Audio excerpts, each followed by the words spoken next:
Bismillahirrahmanirrahim. Okay, let's start recording there. Okay, broadcast. Okay, today kita nak sambung dalam topik duit-duit tu lagi, consumer saving investment. Okay, masih dalam topik tu.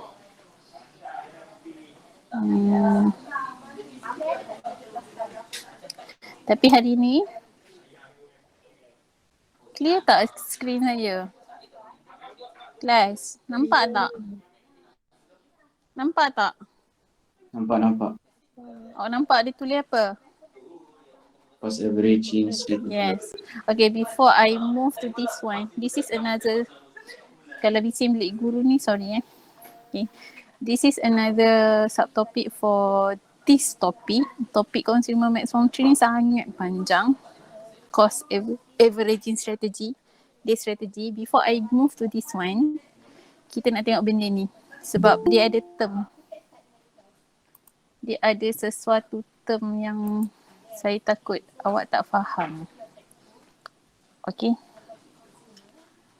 Okay, kita dah belajar ROI, Return of Investment. So dalam ROI ni, kita kena tahu dia punya liquidity level. What is liquidity? Liquid. What is liquidity? Alah, tak nak jawab ke? Liquid, what is liquid? Dalam sains punya term, what is liquid? Cair. Cair. So kalau liquidity level here, untuk kita punya saving investment ni, maksud dia kecairan. Maksud dia contoh tahap mana senang awak nak dapat return balik. Contoh dia kat sini, tengok. Kalau tak faham lagi. Okay, kalau saya terus ke unit trust kat bawah ni. Dia kata kat sini, kalau unit trust, risiko dia, kita dah bincang dalam kelas hari tu, dia low. Dia low sebab kita pakai orang tengah. Okay, tapi pulangan dia moderate. Moderate maksud dia pulangan dia tak setinggi mana. Okay, sebab kadang-kadang diikut tahap berapa banyak share kita beli. Tapi kita senang nak jual balik saham tu sebab tu liquidity dia high. Maksud liquidity level ni tahap kecairan macam mana senang kita nak jual balik aset tu. Okay, faham tak? Ke tak faham? Ke dengar? Tak tahu. Okay, cuba tengok real estate. Real estate, contoh real estate apa? Dah bising dah ambil guru ni. Real estate apa? Contoh real estate. Okay, rumah lagi. Tanah. Okay, rumah kedai, shop lot ataupun commercial lot. Okay. Okay, dia kata kat sini, real estate. Okay, return level dia high. Maksud dia pulangan yang mungkin kita akan dapat tinggi sebab benda-benda tu mahal. Rumah mahal RM100,000. Tanah mahal RM100,000. Tetapi kalau awak beli rumah, katalah awak beli rumah bulan ni, senang tak awak nak jual balik bulan depan? Payah kan? Tak orang tak mampu nak beli rumah setiap hari. So that is what we mean by liquidity level. Okay, tahap kecairan sesuatu aset. Untuk kita dapat balik kita punya ROI. Ni sambungan ROI tu sikit saya nak sentuh. Ada dalam buku teks awak, you can see there. Okay. Kalau kita buat saving account, risiko tak ada risiko sebab tu duit kita simpan je. Return level dia low sebab bank bagi kadang-kadang interest tak tinggi. Tetapi liquidity level dia high. Okay. Sebab confirm kita dapat interest. Faham tak? Saya tak berapa clear lah awak punya sound. Faham tak? Okay. Faham sikit-sikit, tak apalah. Okay, kita nak tengok ni. Hari ni punya topik cost averaging strategy. Dia adalah strategi. Strategi untuk invest. Dan dia selalunya dalam saham share. Okay, share ataupun unit trust. Apa yang dimaksudkan dengan cost averaging strategy ni? Okay, dia cakap dekat the first paragraph here. Teknik, okay, commonly practiced by investor with fixed amount such as monthly, quarterly or yearly regardless of the stock market condition. Maksud dia, bila kita beli saham ataupun unit trust, kita nak guna strategi apa untuk dapat pulangan yang banyak, pulangan yang menguntungkan. Berbaloi. Berbaloi, pandai, thank you. Okay, dan kat sini kita kena tengok kalau cost averaging strategy ni dia selalu pakai ni. Okay, dia pakai ikut bulan, quarterly. What does it mean by quarterly? Penggal. Quarterly ni 4 bulan kan? Ataupun yearly. Ataupun yearly. Maksud dia investor tu, orang yang nak invest tu, dia akan sentiasa tengok stok saham dia. Sama ada berbaloi tak dia nak beli ataupun dia nak jual balik. Dia tak guna kaedah lump sum. What is lump sum? Pernah dengar tak lump sum? Oh, 3E, 3F. Pernah dengar tak lump sum? Tak. Tak pernah? Bayar secara lump sum? Tak pernah? Tak. Seriously? Yes. Aduh, bayar secara ansuran? Oh. Okay. Baru nak Taib. Bayar ansuran installment kan? Kalau bayar lump sum, bayar terus. Okay. Kalau beli kereta 60,000, mak ayah beli kereta 60,000, 70,000. Buat pinjaman dekat bank, itu dia bayar secara installment. Okay. Setiap bulan bayar 300, 400, 600, something like that. Kalau lump sum ni, dia ada 60,000 cash, dia bayarlah terus untuk beli kereta tu. That is lump sum. Tak pernah dengar korang ni. Okay. Okay, ni contoh. Kalau you look at this table. Okay, this table. Ini contoh. Contoh harga saham. Ikut unit. Dan harga saham tu berubah-ubah ikut bulan. Yang ni investor kena check selalu. Supaya dia nak jual balik ataupun dia nak beli saham agar berbaloi. Okay, what can you identify for the unit price? Awak tengok harga unit saham ni setiap bulan. Adakah fix? Tak. Okay, tak fix. Ada tinggi, ada rendah kan? Ya.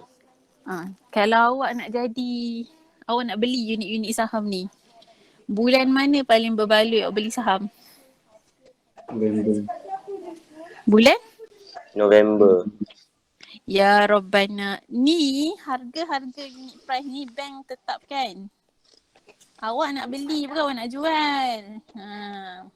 Bulan mana yang awak rasa berbaloi awak nak beli dekat bank tu? Ogos. Kenapa Ogos? Sebab dia paling murah. Yes.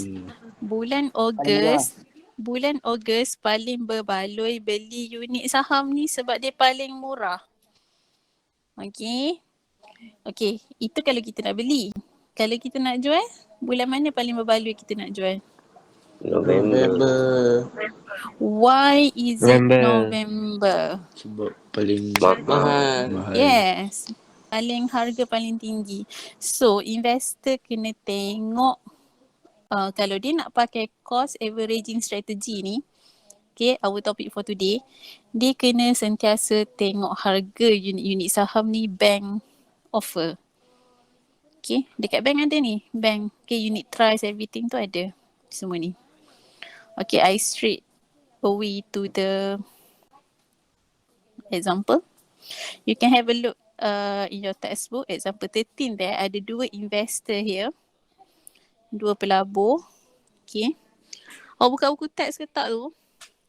Buka. Okay. Kak. Ini, okay, ada 2 investor.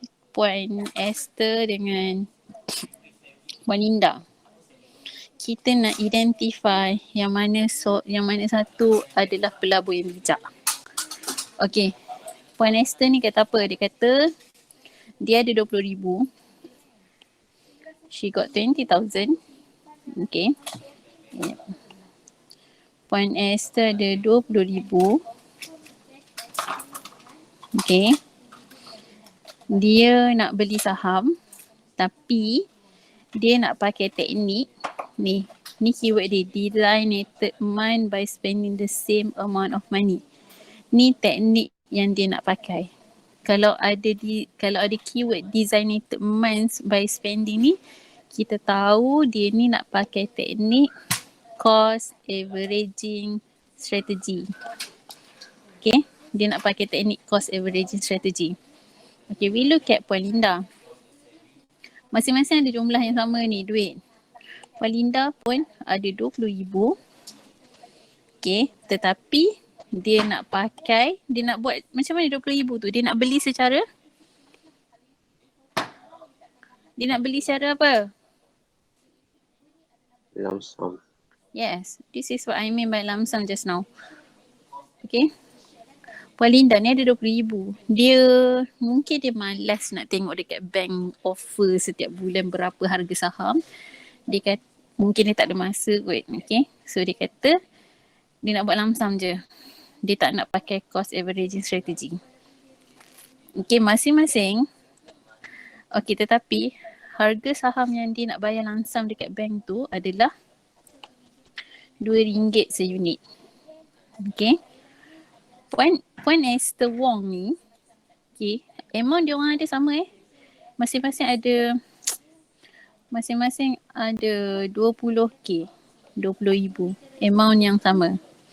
Okay. Tetapi Puan Esther ni rajin, dia nak pakai cost averaging strategy. So, dia kena sentiasa tengok dekat bank to offer.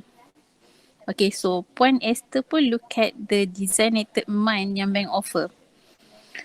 Bank offer in January, March, May, August, December. Okay. Masa Januari harga saham tu RM2. March RM8. Dia orang nak beli tau, bukan dia orang nak jual. RM6, RM2.10 dengan RM2. Tak sama harga dia. Okay. So kita nak tengok siapa yang paling untung. Okay. Kat sini dia dah buat calculation. Kalau Puan Linda, dia bayar secara lump sum, maksud dia bayar terus. Dia ada 20,000. Harga setiap saham dia nak beli tu adalah RM2. So, berapa unit dia dapat? Dia ada 20,000. Harga setiap unit saham adalah RM2. So, berapa unit dia dapat? 10,000. Kenapa 10,000? Sebab duit yang dia ada tu bahagi dengan RM2. Yes, good. Walaupun dah tulis kat sini saja je saya nak tengok awak alert ke tak. Ni model dia orang. Setiap harga unit saham adalah RM2. So dia hanya dapat 10,000 unit share. 10,000 sahaja. 10,000 unit je dia dapat. Okay. Dan setiap harga kos tu RM2 je lah. So ini fix. Bank letak kat dia RM2. Okay, ini Puan Linda Jangan confuse Puan pula. Ini Puan Linda. Okay, we look at Puan Esther Wong. Disebabkan Puan Esther Wong ni rajin, dia orang ada 20,000. Tengok table Okay. Dia ada 20,000. Bank bagi jadual kat dia 5 bulan. Januari, March, May, August, December. 5 bulan.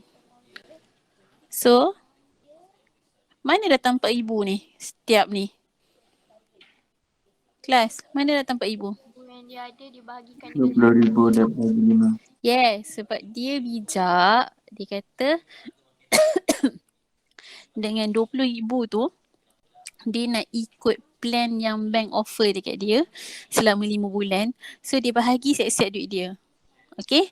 Untuk 5 bulan tu dia nak invest setiap bulan 4,000 sebab dia hanya ada 20,000. So kita nak tengok berapa unit saham dia akan dapat. In January, dia akan dapat 2,000 unit. Mana datang? 4,000 bahagi RM2. 4,000 bagi RM2. So dia dapat 2,000 unit. In March 2,222 unit. Maksud dia 4,000 bahagi RM8. RM8. Lagi murah bank tu offer harga saham, lagi banyak unit saham dia dapat, lagi untung lah dia. Okay, same goes to the other months here. Okay, sama unit dia. So in total Point Easter ni dia dapat unit saham 10,626 unit. Tadi Puan Linda hanya dapat berapa unit? 10,000. 10,000 je dia dapat sebab dia buat lump sum. Dia tak nak tengok harga setiap bulan. Maybe dia tak ada masa kot. Okay. Tapi Puan Nesa ni dia pelabur yang bijak, dia rajin, dia nak pakai cost averaging strategy. Dia dapat 626 unit lebih. Okay, lebih berbanding Puan Linda. Then, kalau nak compare balik, okay, nak ikut average, secara puratanya, Puan Easter ni lagi untung sebab bila dia buat cost averaging strategy ni, dia ambil 20,000 bahagikan dengan unit saham dia dapat tu 10,626 unit. Harga setiap unit saham dia dapat tu adalah RM1.88 je. Berbanding Puan Linda yang masih RM2. Lagi untung lah, lagi murah lah. Faham? Faham. Siapa yang berminat nak melabur ni? Kau tak minat pasal duit ni? Minat? Minat kena pandai. Okay, kena jadi pelabur yang bijak. Okay, this is what we mean by this cost averaging strategy. Ni benda yang saya duk ajar hari ni. Strategy. Okay, kita nak jadi pelabur yang bijak, good investor, kita kena ada strategi. You can apply this for dalam kehidupan harian kita.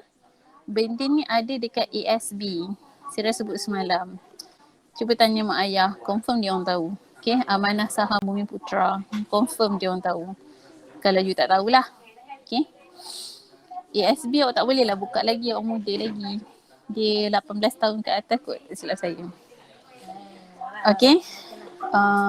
Next kita nak tengok kelebihan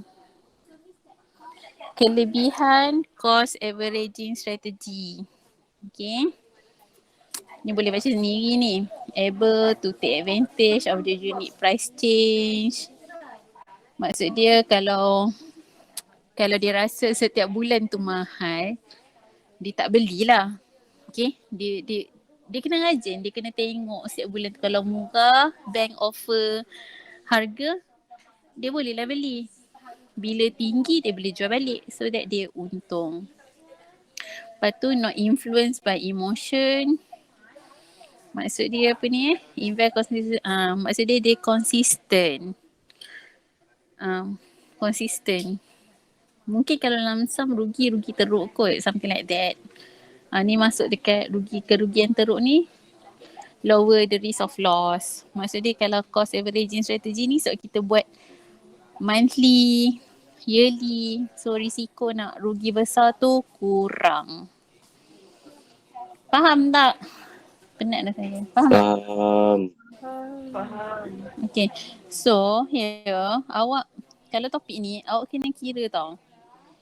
Dalam kes ni dia compare dua investor ni, saya berbalik kepada tadi. Sebab kita nak detect. Soalan tanya, who is the wise investor? Okay, Mrs. Esther Wong lah. Wise investor, awak kena ambil harga duit initial dia orang ada, duit modal dia orang ada, bahagi dengan setiap bulan ikut jadual bank to offer. Okay, duit yang dia ada, kalau dia nak buat cost averaging strategy tu, bahagi dengan setiap bulan bank to offer. Bank offer 5 bulan. So dia ada 20,000, sebab tu setiap bulan adalah 4,000. Okay. Lepas tu kena tengok harga setiap bulan unit saham tu. Januari RM2, RM8, RM6, RM10, RM2. And then kita totalkan balik jumlah unit saham dia dapat sebenarnya. Faham tak ni? 3E, 3F, faham tak? Okay, I hope you can understand this thing. Sebab this one simple je. Memang banyaklah kena bahagi. Kalau soalan tanya 2 tahun, kalau setiap bulan selama 2 tahun, awak kena kira berapa kali? Setiap 24 bulan? kali. 24 kali kau kena kira. Okay, ni baik lagi lah 5 bulan. Kalau 24 tu tak apa, bahagi je dan tambah senang, calculator je. Saya tak nak go through banyak ni cost averaging strategy, faham Sebab saya nak ke sini terus, topik untuk next week sebenarnya. Tapi saya nak masuk sikit introduction. What is this? Ni. Apa ni? Credit and debt. What is this? Have you heard about credit card? Yes. Awak ada credit card ke? Yeah. Ada. Siapa kata ada tu? Ada credit card ke tak ada? Tak ada. Ada tapi. Mak ayah ada. Mak ayah ada tak? Mak ayah ada credit card. Ada. Saya tak ada credit card. Saya pakai debit card je. Saya tak berani nak pakai credit card. Credit card tu apa sebenarnya?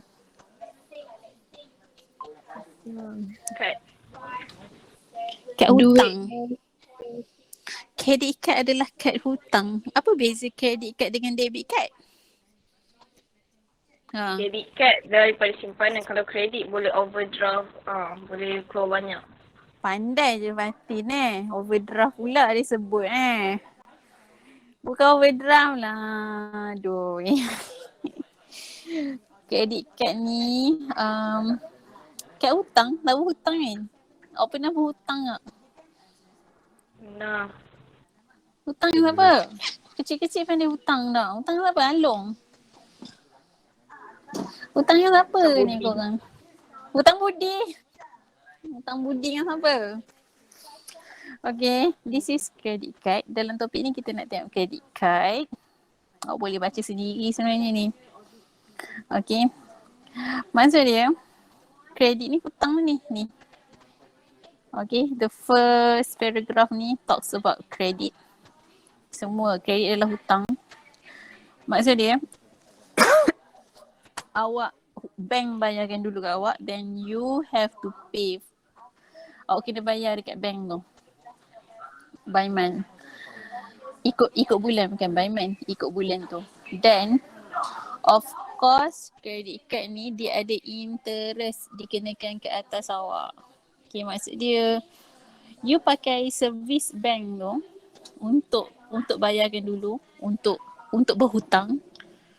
So you kena bayar lah, you kena bayar some interest, okay, untuk service bank tu charge. That is credit card. Okay, Bunga then ke tu? bunga. Tahu pula bunga Toyib. Pernah dapat bunga? Dia. Okay. Credit card ni memang relate dengan debt lah. What is debt? Hutang. Okay, debt hutang. Apa beza? Saya tanya dia, apa beza credit card dengan debit card ni? ATM, itu saya tanya dalam kelas, ATM card kan? Semua ada kan ATM card? Ada yang tak ada. Okay, ATM card awak sekarang ni bertindak sebagai debit card. Semua boleh pay wave kan? Tahu pay wave tu? Tahu. Pernah guna kan PayWave dekat MACD ke whatever, nampak mak ayah guna ke PayWave ataupun PIN. Okay, kalau debit card, dia terus tolak. Dia terus tolak duit dari dalam saving account awak. Okay. Credit card no.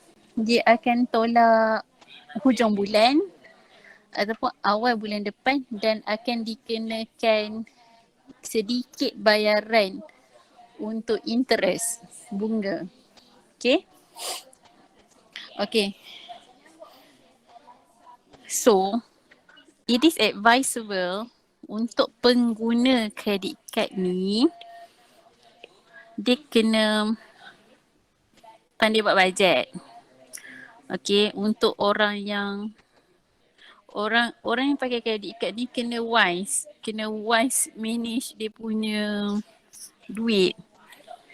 Okay, dia kena plan dia punya spending, avoid overspending, dia kena ada saving. Maksud dia, you tak ada duit bulan ni, you ada 4,000. Lepas tu you nak beli sofa 10,000. You kena tunggu bulan depan baru you ada 10,000. Tetapi you nak pakai juga sofa kat rumah tu, nak raya 10,000. Okay, kalau dia pandai manage duit dia pandai manage bajet dia bolehlah beli bulan ni pakai credit card. Maksud dia bulan depan dia kena bayar 10,000. Faham tak ni? Okay, dia kena bayar. Kalau dia buat tak tahu je, daripada amount 10,000 tu akan meningkat. Okay, habislah tu boleh jadi bankrupt. Tahu tak bankrupt? Tahu. Apa bankrupt? Muflis. Muflis. Bank boleh isytihar muflis tau. Bukannya awak sesaja isytihar diri awak sengket, tak ada duit, kering muflis, no. Muflis bankrupt kalau secara rasminya bank akan isytiharkan diri awak muflis. So dia sort of payahlah gelap sikit masa depan. Tak boleh jadi penjamin, nak buat pinjaman tak boleh. Anak-anak nanti in the future nak buat pinjaman pendidikan pun payah. Sebab bank dah isytihar diri awak bankrupt. Sebab tu kena tahu benda ni. Kita kena manage. Okay, kita kena manage kita punya credit card dan hutang wisely. You can read there by yourself. Okay. Ni credit, bayar hutang. Okay, ni outstanding balance. Bayar hutang tertunggak, outstanding balance. Okay. Kalau tak cukup duit, kita boleh buat minimum payment. Dalam topik ni, you akan jumpa term here. Term dia adalah minimum payment. Okay. You akan jumpa ni, minimum payment term. Dan bank ni tak adalah jahat sangat. Kalau kita bayar dalam masa yang ditetapkan, dia kata, okay, kalau bayar hutang tu dalam masa bank tetapkan, tak adalah bunga dikenakan, tak ada interest dikenakan, dia tak ada jahat pun. Okay, dia sometimes kita boleh dapat cash discount, okay, by credit card. Okay, next, this one pun boleh baca sendiri. Kelebihan pakai credit card dan keburukan. Okay, you can read by yourself here. Okay. Ke korang tidur ni? Tidur ke apa ni? Macam saya cakap sama orang je. Tengah dengar. Okay. Ni boleh tengok sendiri ni. Kelebihan dan kekurangan pakai credit card. Kelebihan dia, bank baik. Dia bagi reward. Okay. Boleh dapat mata point. Macam Shopee tu. Shopee boleh credit card tapi maksud dia boleh dapat mata lah. Point. Lepas tu tak perlu bawa duit banyak-banyak, bawa kad je. Lepas tu senang.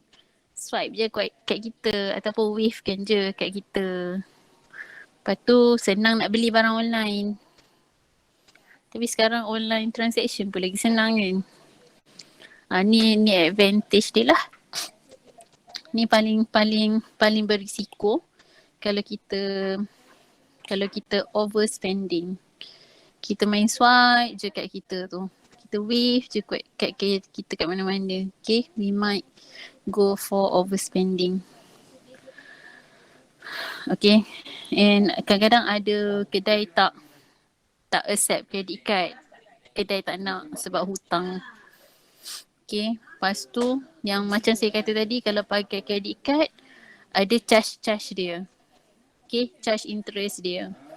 Maksud dia you bayar lebih. Kalau you tak nak bayar lebih, you kena bayar within the time, bank kata. Okay, bank kata dalam masa 15 hari kalau bayar semua hutang tu tak ada charge dikenakan. Tu selamat lah. Ni dia cakap requirement. Okay. Ni just for your general knowledge lah. Awak tak boleh lah lagi nak apply credit card ni sebab 20 year once above. Orang umur 21 tahun ke atas. Okay. You can read there. Lepas tu credit card ni bukan sesenang nak apply dekat bank. Kena bank pun dia tak nak lah dia hutang yang dia banyak kan. So dia akan tengok you punya income juga, gaji awak. Okay. Ini keselamatan yang kotak bawah sekali ni. Sama je macam ATM card tu. Jangan bagi kat orang, jaga PIN number, check transaction, everything untuk elak scam. Tahu kan scam kan? Scammers, tahu tak? Tahu. Kes apa yang paling glamour scammers ni? Yang dia call orang tu kan? Pernah dapat call dia tak? Pernah? Fatin, dia pernah call awak ke? Pernah tapi saya tak layan pun. Ya. Okay. So dua benda tu saya sentuh hari ni. Ada dah. Okay, tadi cost averaging strategy. Tak. Awal tadi saya cakap pasal liquidity level ni. Maksud dia seberapa senang kita nak jual balik kita punya aset tu. Okay. Fahamkan yang ni je. Kalau real estate tu, rumah tu, kita mungkin kalau banyak permintaan, dia senang nak jual. Tapi tak semudah nak dijual macam beli hari ni, esok nak jual. That is what we mean by liquidity level. Tahap kecairan dia adalah sangat rendah. Sebab orang tak beli rumah setiap hari. Okay? Unit trust paling tinggi. Sebab orang akan bukanlah sentiasa, orang yang bijak akan plan duit dia untuk melabur. That is why lah dia punya kecairan dia tu tinggi. Okay, senang kita nak jual balik saham kita. And then ni topik kita untuk hari ni, cost averaging strategy. Faham kan? Faham kan? Okay, I move to this example tadi. Dua investor ni, you kena detect one by one. Siapa good investor? Seorang buat secara lump sum. Okay, what is lump sum? What is lump sum again? Bayar terus. Bayar secara terus. Dapat ada duit 20k selambak tu lah dia bayar lump sum. Dia tak nak buat macam sedebok. Dia tak nak buat secara sikit-sikit installment. Okay. Cost averaging strategy tak bertindak macam lump sum. Dia buat ikut jadual. So you kena detect. Okay, I think that's all for today. Kita akan kembali ke group WhatsApp sebab saya nak letak kita punya homework for today. Ada apa nak tanya? Tak ada. Tak ada. Yang hari tu berapa kerat je hantarnya. Penatlah saya suruh korang hantar. Hey. Ada yang score exam tapi carry mark rendah. Kesian. Nanti saya letak semua benda tu dekat group WhatsApp you punya result. Nak nama ke double matric? Tanya lagi sekali. Matric. Awak hafal ke nombor matric setiap orang? Mesti Kurang hafal hafal. kan? Yelah tu. Okay. Kembali ke group WhatsApp. Nak letak homework for today. Thank you for the session. You may leave the meeting. Thank you, Thank you, teacher. teacher.